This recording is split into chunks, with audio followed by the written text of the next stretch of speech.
Good afternoon, guys.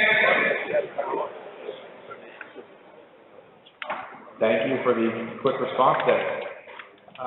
For those of you who don't know me, for the freshmen, my name is Scott Donnelly. I work with a lot of our alumni on a lot of different things, including different events and fundraising. And this week kind of being a unique week as we work our way to the 20th anniversary of 9/11, which strikes a little close to home for me because I was a senior here that year. And I remember walking down the hallway outside Mr. Aguero's office down the stairwell when I heard that a plane had hit towers. We didn't really know what was going on, and obviously in the week or two that came after, and you could still see the smoke billowing when you were driving down the highways, it was certainly something that while I was fortunate enough not to know anybody directly in my family, it was part of our lives. Not quite in the same way that COVID became part of your lives, but it's a similar experience into things change dramatically in an instant. And so this week we have a couple of different presentations and ways for you guys to learn more about it. And today we welcome Deacon Stephen Kern, who's a class of 1971. He's actually celebrating his 50th reunion at St. Joe's this year.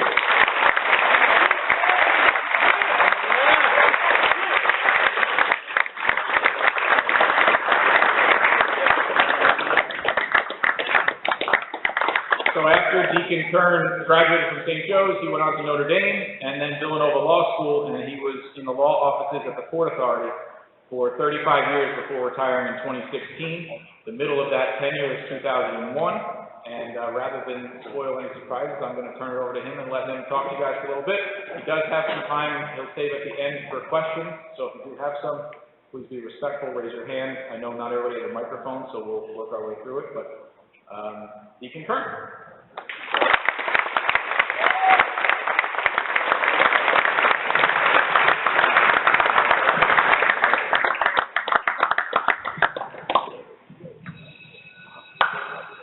Thanks very much, Scott. Yeah, so 50 years ago, I graduated from here, and I can tell you the gym doesn't look that different. So I don't know what that says, but it's nice to be back. What I thought I would do is give you my story of what happened to me on 9/11, and then I hope there'll be 10 or 15 minutes for questions. And then I've got like a 5-minute wrap-up before you guys have to go. And I hope you do have questions, so please don't be shy.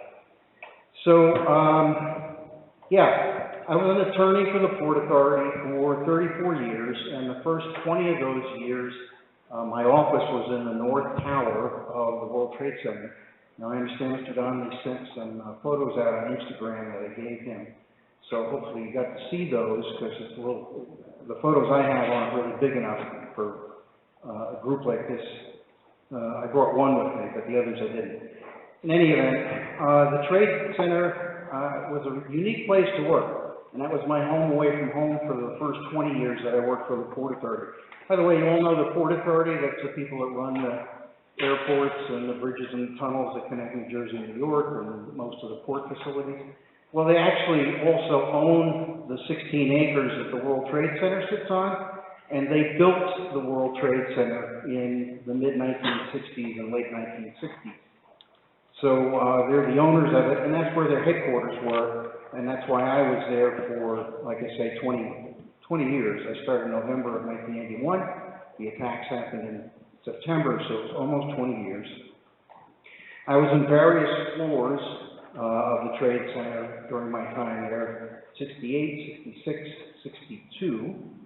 And I was also an intended murder victim twice during those 20 years, because the Trade Centers were the target of a bombing in February of 1993, when terrorists parked a van full of explosives in public parking in the basement, killing 6 people and 1 unborn child, and causing unbelievable property damage. And then, of course, 8.5 years later, we had the reason why I'm here today, 9/11. Before I tell you my story of that day, just to give you a flavor, since you guys weren't around, the Trade Center really was a very unique place. For a while, they were the tallest 2 buildings in the world. They were 110 stories each tower. 1,368 feet tall. Actually, we called them the Twin Towers. That wasn't really accurate because our tower was 6 feet taller than the other one, but you could never tell that by looking at them. The North Tower, where we were, had a fancy restaurant at the top of it called Windows on the World, and the South Tower had an observation deck. Most tall buildings in the world have observation decks, but this one was unique because when the weather was good, you could actually go outside. They had a platform on the roof of the tower. It was pretty cool. You could go up there. And it was weird because if you've ever been to New York City, you know New York City is never quiet. It's always loud, except when you're on the top of that observation deck, and it was all kind of a faded dim. You really didn't hear too much. The weather was different when you worked in the Trade Center because you were so high up. Sometimes in the summertime, it seemed like you were at the other end of the lightning from what you're used to during a thunderstorm. In the wintertime, sometimes because of the wind drafts between the towers, you would look out your window and see the snow falling up instead of going down, which is weird.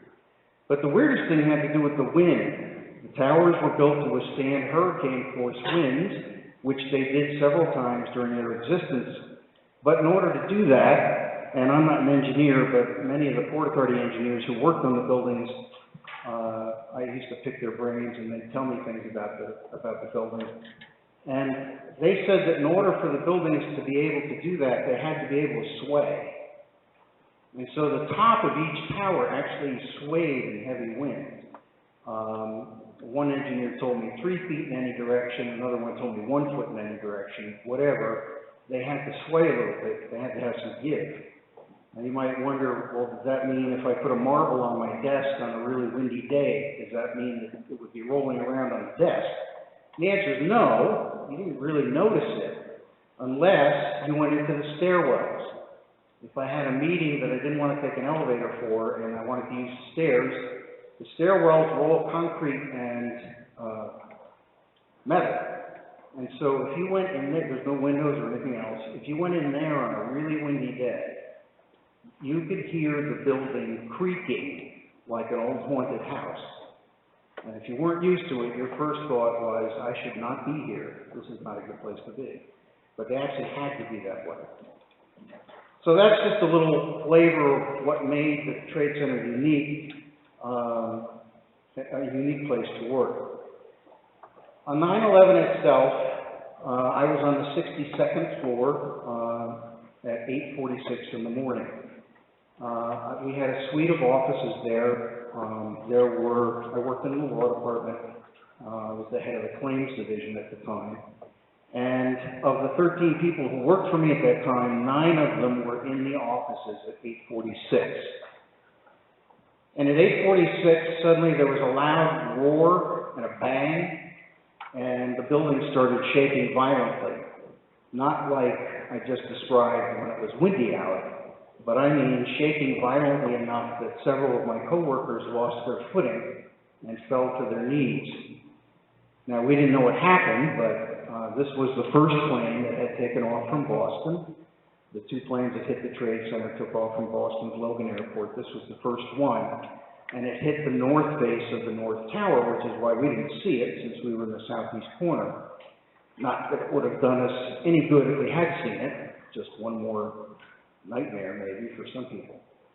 In any event, when the shaking stopped, which seemed to take a good 20 or 30 seconds, I yelled to everybody to get out into the hallway and start going down the staircase.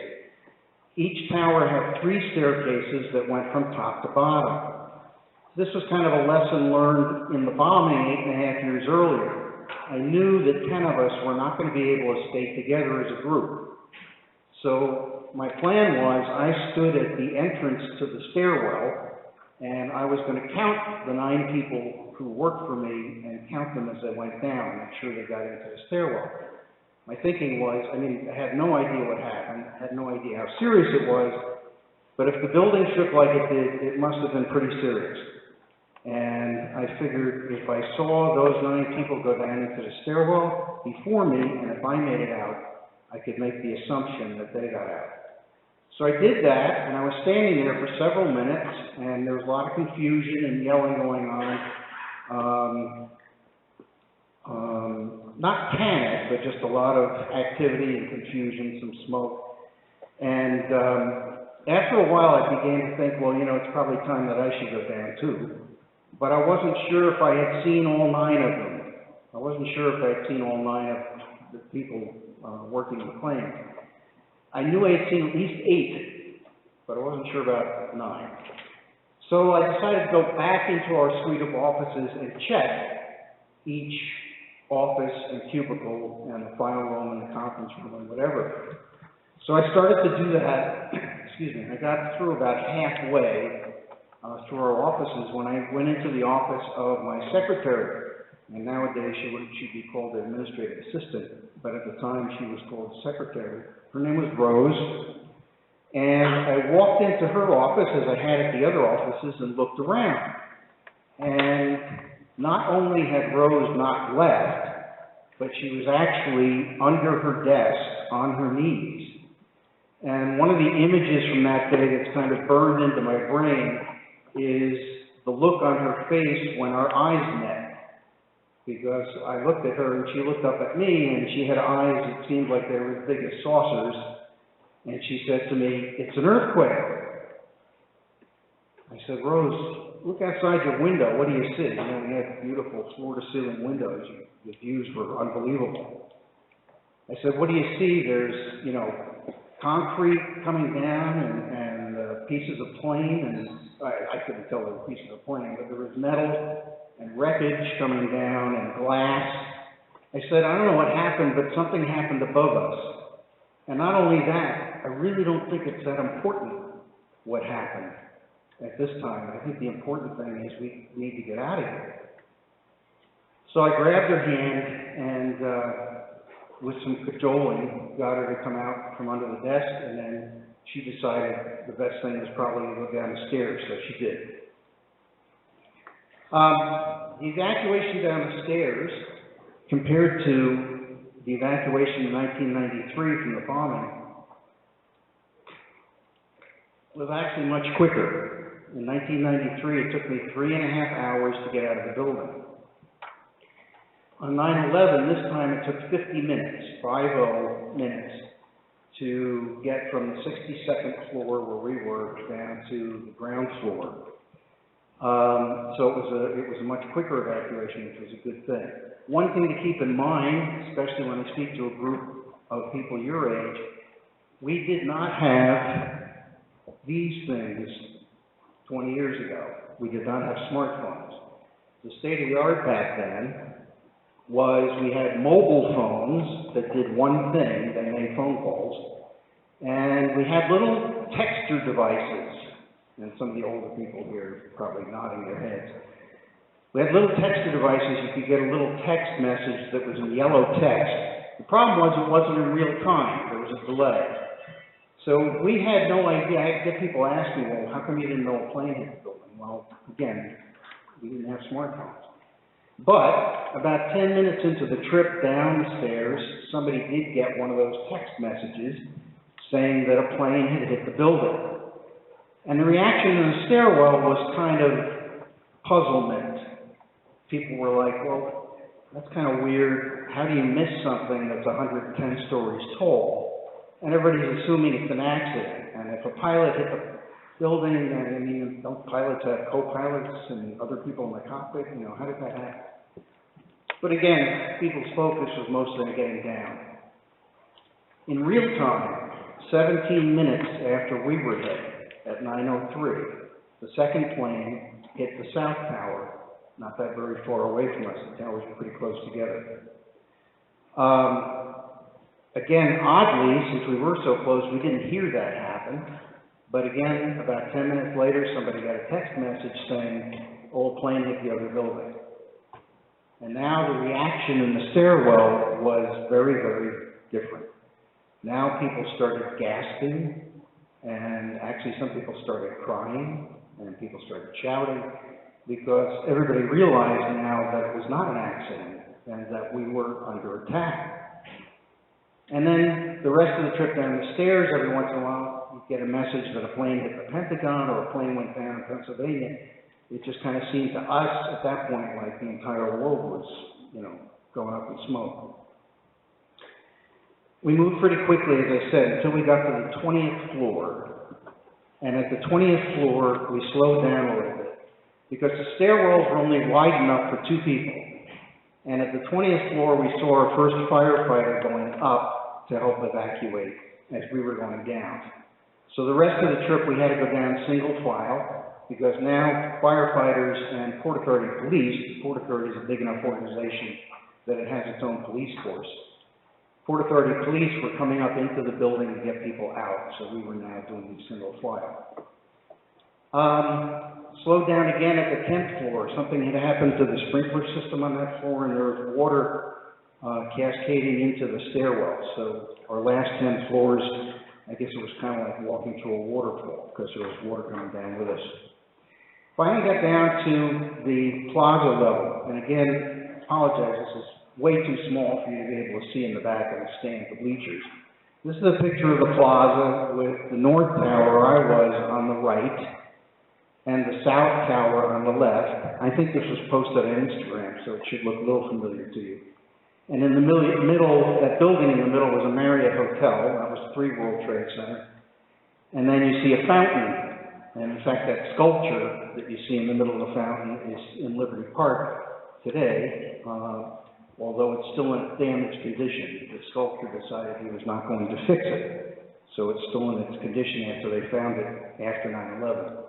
Anyway, this plaza was a great place to have lunch, meet friends.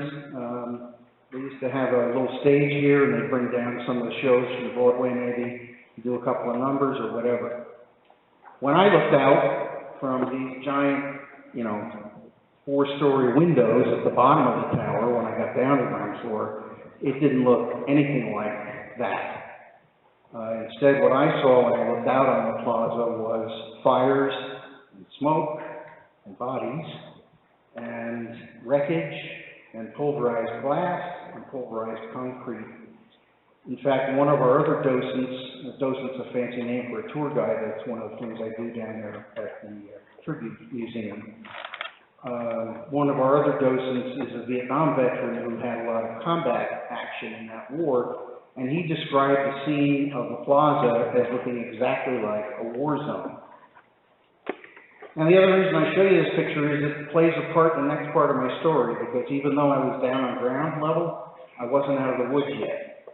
Because rather than leave the site, I decided to go to the Port Authority's police headquarters to see if I could help out or get some information about what was going on.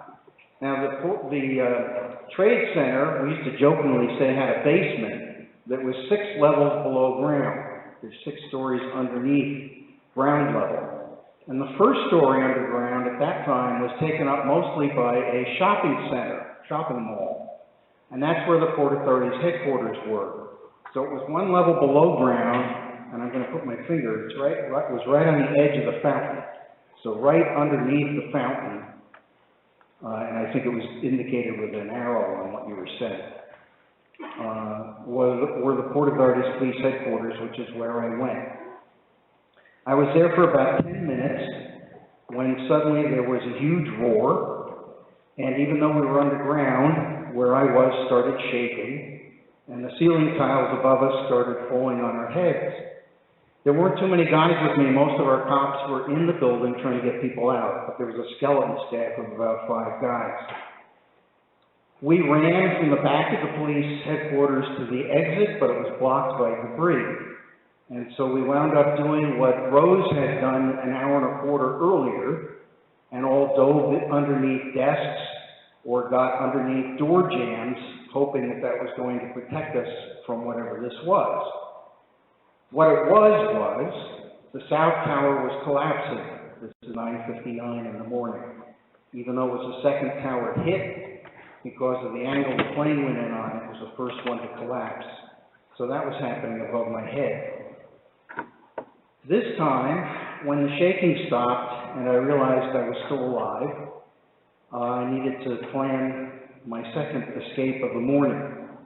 The most obvious result of the collapse was the dust debris cloud that was suddenly everywhere. I could see maybe from me to you guys right in this front row. That's about as far as I could see. Everything else was just a cloud. We had some advantages being in the police area. They had this huge axe, this big red axe, that one of the guys used to pry open the door. They also had a water cooler. Now, why in the world would that be important? Again, this is a lesson learned from the bombing 8 years earlier. Think for a minute of what is in the air in that debris cloud when a 110-story building collapses. Silicone, asbestos, pulverized glass, pulverized concrete, none of it good for human lungs. And in fact, several hundred people have died in the last 20 years, and several hundred more are still sick with horrible respiratory diseases that they contracted from breathing in what was in the air that day and in the days that followed.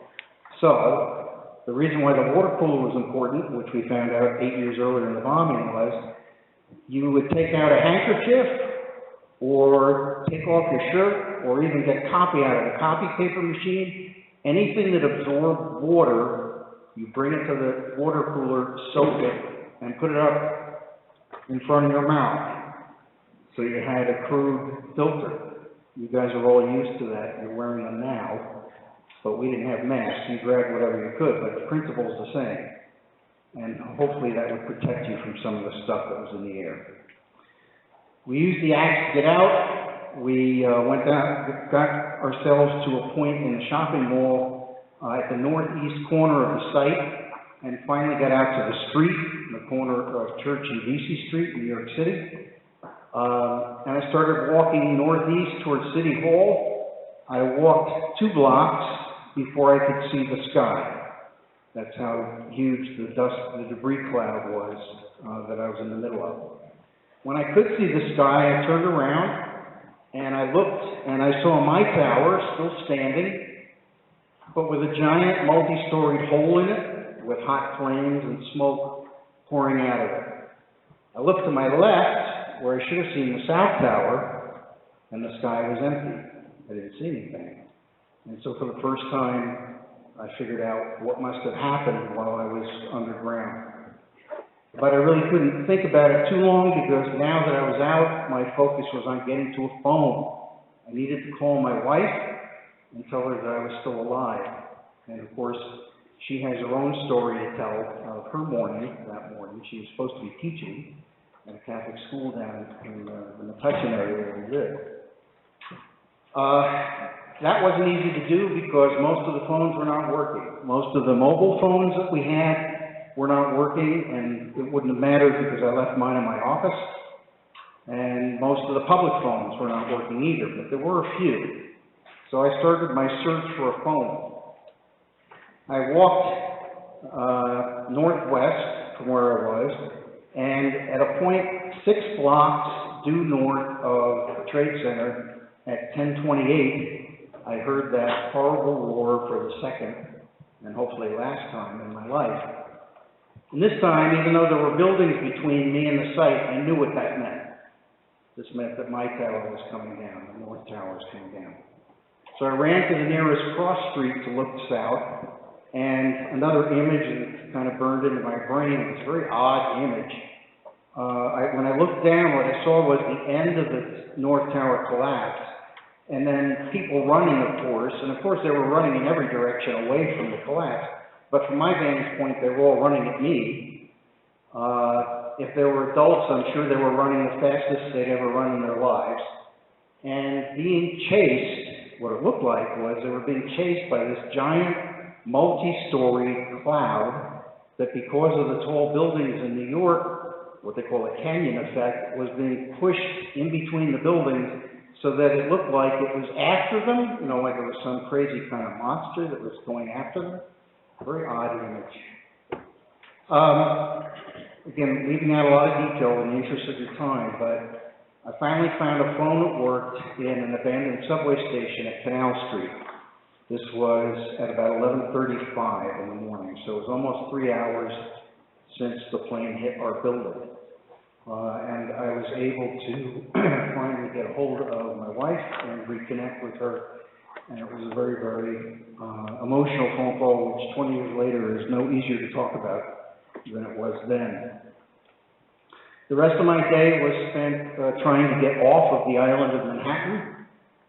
That wasn't easy. The only public transportation that was working was going north, and that doesn't help me since I live 56 miles southwest of New York City.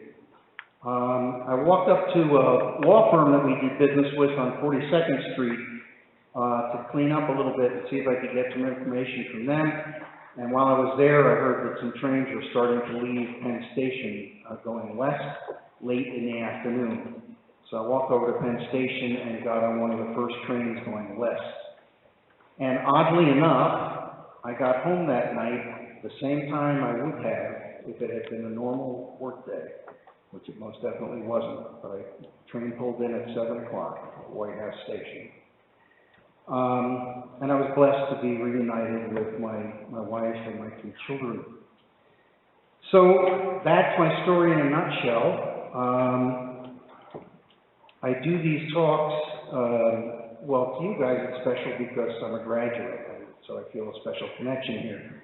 But I work as a docent, a volunteer at the 9/11 Tribute Museum, which is not the big national museum, but a smaller one started by families who lost loved ones that day.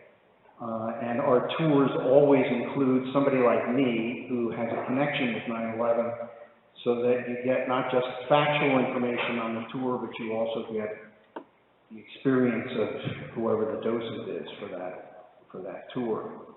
And I do this in memory of my 84 colleagues who died. I should mention that to you also, as speaking of statistics and facts. 2,749 people died in New York City at the Trade Center site that day. So that does not include the people who have died from respiratory diseases, who I mentioned before. It doesn't include the people at the Pentagon, and it doesn't include the people in Shanksville, Pennsylvania. 2,749 died that day. 84 people who died were members of the Port Authority, and so they were colleagues, including 37 police officers.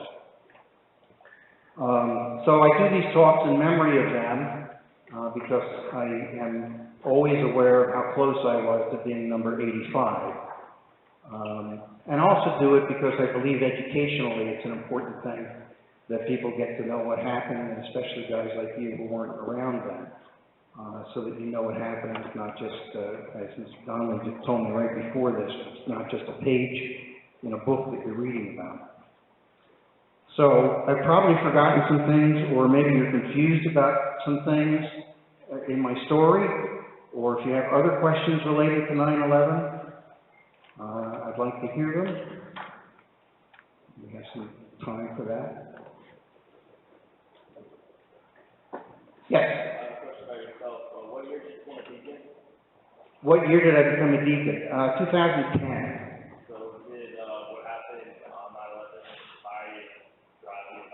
Good question. I get that a lot. The question was, did what happened on 9/11, was that responsible for me becoming a deacon? Partially is the true answer. I had thought about it a little bit before 9/11, but I wasn't sure. But my experience on 9/11 crystallized it because, and I'll get into this in my closing remarks, but being a deacon is all about service. Diakonia is the Greek word for where deacon comes from. It has to do with service. And what I experienced after 9/11 in terms of service at the site was truly inspiring. And so that crystallized my decision to become a deacon. So I entered formation. It takes 5 years to become a deacon. I entered formation in 2005. Good question, please. Who else? Yes? You said there were 9 people working with you on that board. They bring it out. Oh, I forgot. That's very important. Thank you for asking that. Yeah, that's probably on the minds of several of your classmates. Yeah. Of those 84 people who died in the Port Authority, 4 of them were law department employees, but none from the claims division. And so those 9 folks all made it out, including Rose, although it's funny how people dealt with the aftermath, and Rose had a very, very difficult time dealing with the aftermath. She needed a lot of therapy. She couldn't set foot on a bridge or in a tunnel, and certainly not in Manhattan, for a year. But to her credit, she came back to work after a year, worked a couple more years and then retired, and she's living the good life down in North Carolina now. She calls me every 9/11. But all 9 of those folks survived. 1 has died since then, but not of related causes. And it was kind of interesting, actually, if I could just share this. It was kind of amazing to me. I went to the wake for the gentleman who died, this was about 5 years ago, and he had 3 daughters, and I came up to, express my condolences that the dad had died, and they were like, they were upset that he had died, but one of them told me, the way we look at it is, we actually got 15 more years out of him than we should have of time with him, because we feel he probably, was very close to dying on 9/11, which I thought was an interesting perspective. Did you have a follow-up to that? I did. Obviously, you were talking about the feeling and the response of people in the aftermath. How did you find yourself dealing with it? And how did being there change your mentality? How did you respond to it? I will say that of those 9 people, the responses ranged to extremes. Rose was one extreme, and another extreme was another woman who worked for us, who, when we got back together 3 days later in an unfinished office space in Newark for the first time, and there was a lot of hugging and crying and kissing for the people that we were seeing again, and also for those who we had lost. But as soon as all that was over, and all we had was card tables and pads and pencils, that's all we had left. This one woman was like, okay, nice to see you all, but you're paying me a salary, so give me something to do. So her reaction was to get into work. So the reactions were all over the place. You asked about mine, I'm not trying to avoid that. I didn't mind talking about it, which you might be able to tell from the fact that I'm here. But even back then, I didn't mind sharing about it. It wasn't, some people avoided it. I did not. And I like to tell people I didn't come away from that experience any crazier than I was before it. And they can draw their own conclusions about that. So I was very, very fortunate. I sustained some injuries to my feet in terms of neuromas from the evacuation, which I think probably started with the first evacuation. But really, aside from that, very, very lucky. I had one panic attack on the 6-month anniversary as I was taking the train into the city to go to work. And suddenly on the train, I just felt like really jittery and like panicky. But that was pretty much it. I don't mean it to sound trite because it's the truth, so I'm going to say it, but for me, getting through it was due to 3 F's: my faith, my family, and especially my wife and friends, who were all very understanding, and especially my wife, who was a rock and has put up a lot of stuff, including this week with me being everywhere, talking to people and whatnot. So those 3 things, faith, family, and friends, helped me get through. Anybody else?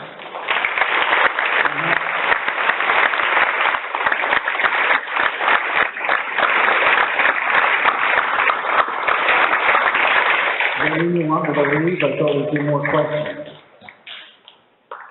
More questions? Yes. Was there ever, like, struggles after your visit? Was there ever, any sort of comfort that you felt like I was coming home? Was there any comfort? I'm sorry to get all that. Did you feel like any comfort after you came home? Or, were on the thing and that, or were you still, like, thinking about that? how was I doing on the trip home and when I got home? Yeah, I mean, you know, your adrenaline must have been at, my adrenaline must have been at its highest levels ever probably that morning. So, even through walking from downtown Manhattan up to 42nd Street and Penn Station. So I'm sure I was still a little riled up, but I was very happy to step off the train. My wife was there because my car keys were in the tower, so there was no way for me to get home. And actually, the first thing I did before I went home to see our 3 kids, the pastor at our church was having a mass for those who were missing and who had died. It was just started, so we went to mass first. I said to my wife, you know, I'll stand in the back because I was a mess. It was pretty obvious where I'd been, and but I think I'd like to go to mass and say thank you to our Lord. So we did that, and then we came home, and it was a very, very, very touching reunion at home. So it was very comforting for me. You know, a lot of people have lost sleep. I really have not had a problem with nightmares. So, in fact, I didn't even see pictures of what happened until the next day, when, to get my mind off of it, I went to the gym, and I was on a treadmill with the TV in front of me, and that's when I first saw the images that you all saw, well, not you all, but the older folks here, saw the day before. I don't know if that answers your question. I felt very relieved and blessed, is the short answer, to be home. Who else? We've got 5 more minutes for questions. Yes? Did it bring us and our coworkers together? Yes, it did. In fact, it's funny you mentioned that. I was just on the phone with one of them, just by coincidence, on my way up here, because I shared giant tickets with him sometimes. So, and he doesn't work the Port Authority anymore, but we stayed friends. And he was telling me he had seen, there's some Netflix thing, I haven't seen it, but there's some Netflix thing on now that some of our docents, including me, are part of, and he had seen it and he wanted to tell me, what he thought of it. So yeah, we were very close, and when one of those 9 people retired, when I was still there, it was a little extra emotional than a normal retirement, because we had been all through that together. And that's frankly why Rose still calls me. I never see Rose, except I've seen her maybe twice, 2 or 3 times since 9/11, but she never fails to call me on 9/11. And Julie, the one who wanted to work right away, yeah, the answer is we definitely were closer together because of that. And you really didn't think of yourself as a boss and employee type, I mean, you had to sometimes to get work done, but you really didn't think of yourself that way anymore. Yes?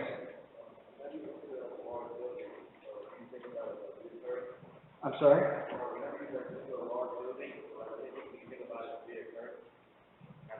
When I enter a large building, do I think about it reoccurring? That's the question, or that happened? I don't think about it, but I'm also not naive. We were away from the Trade Center for 13 years, and finally came back down. They've been rebuilding the downtown, and so they've been rebuilding a new Trade Center. And the Port Authority came back down 14 months before I retired. We didn't go into the new One World Trade Center, which is, the tallest one. The commissioners of the Port Authority didn't think that some of the people could handle that. So we're in the small building of 72 stories, the 4 World Trade Building. And I didn't really, I'm not going to lie, I did think about it on occasion. And we had a couple of people, including one of those guys, one of the 9, who, when they came back downtown to the site, worked there for about 4 weeks, and it was too much for him. He couldn't take it. So they found him a job across the river in Jersey City. He's back there now, but he just couldn't take it for the first several months. So there were some people who were very nervous about coming down. I mean, it's a target. If it was hit twice, certainly it could be a target again.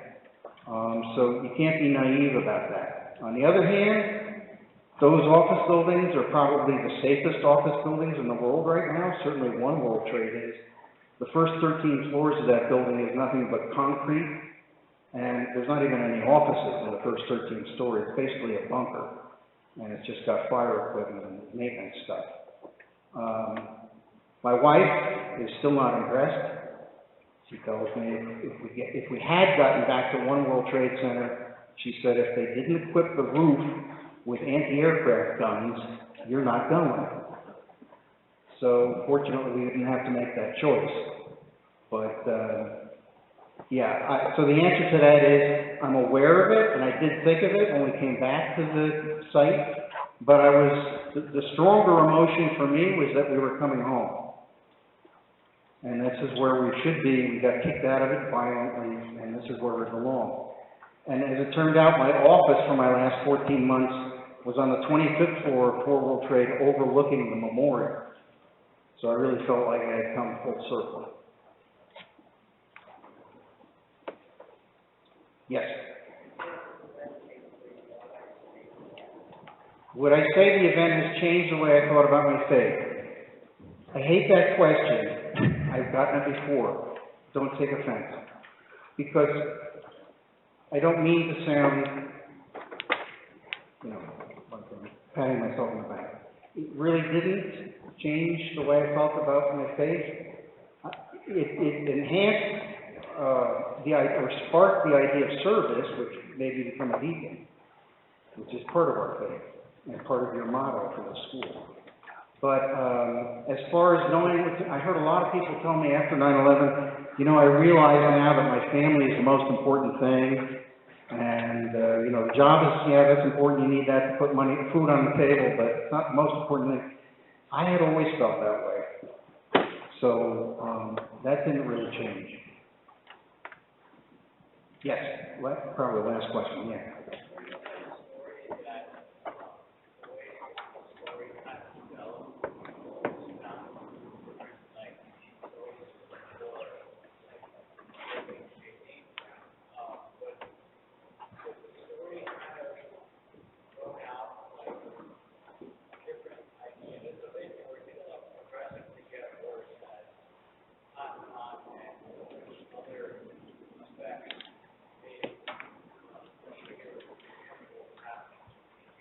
I'm not sure I get that.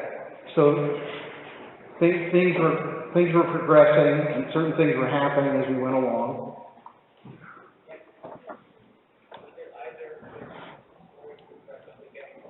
Was it getting worse?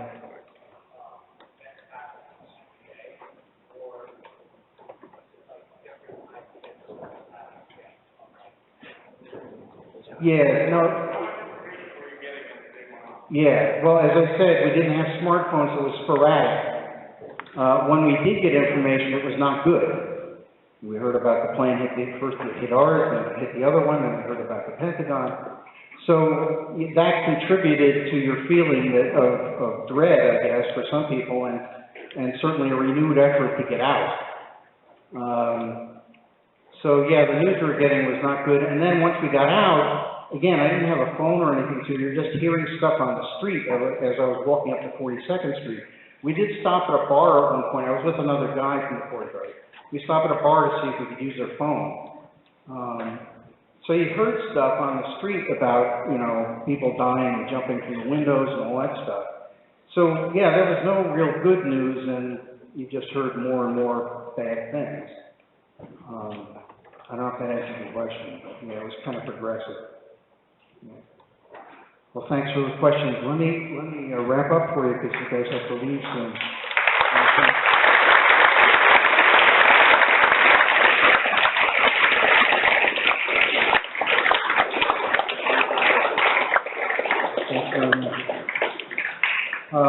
Mr. Donnelly reminded me that your motto here is think, lead, and serve, right? Think, lead, and serve. Maybe the freshmen don't know that yet, but I guess the rest of you probably do. I hope you saw that all three of those were involved in my story, although the thinking part wasn't like, I'm the kind of person that wants to think things through, you know, logically and thoroughly, and there wasn't really time for that during my experience. But it did come into play, and I think that hopefully if you've been brought up a certain way in your home and you're taking stock of what you get here at St. Joe's, if you're faced with an emergency, which just about everybody is in their lives of some sort or another, you know, you'll make the right decisions. You'll know what's right, and you'll act accordingly. You'll do the right thing, and that will lead to your leading people. If there's people with you that need to be led, hopefully you'll have the courage to also get them out of the situation. Ultimately, though, I think you need to realize, one thing we need to realize is that life is ultimately not about you. Life is ultimately not about you. It's about you giving yourself to others and how effective you are at doing that. And so that brings us to service, the last thing in your motto that I just want to mention as we end. The recovery period for 9/11 was 9 months. When the towers collapsed, the debris filled all 6 levels below ground and 7 levels above ground. So we had 13 levels of debris that all had to be cleared. Now initially, they were looking for survivors. There were only 18 people who survived the collapse of the towers. Then the search became for bodies. And there's no delicate way to put this, but then the search became for body parts and remains.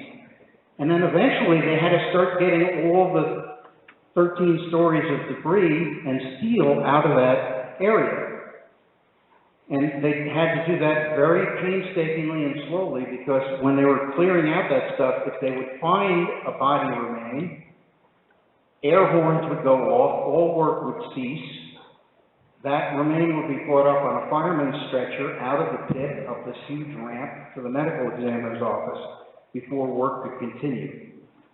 During that 9 months, over 500,000 people, that's 500,000 people, volunteered at the site from every state in this country and from over 70 countries around the world. Volunteered, and their contributions ranged from just handing out water bottles to people that were working there to working on the piles, one of which had fires burning under it for 4 months, and sucking in that horrible air, putting their own health and lives at risk for people that they did not know and families who they might not ever meet. So that is an example of service that I wish you would take with you and realize. You know, we saw the worst of humanity on that day, but we also saw what we can do if we act out of compassion for our brothers and sisters, which is the way we Christians are supposed to act. And so I ask you to take that into account and to be of service to the people in your world, and put their good before your own.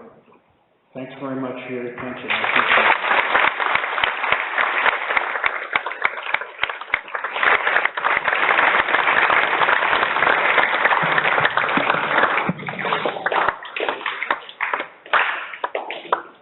So again, thank you to Deacon for taking time to share his story with us, take time out of what's going to be a very busy and emotional week for him.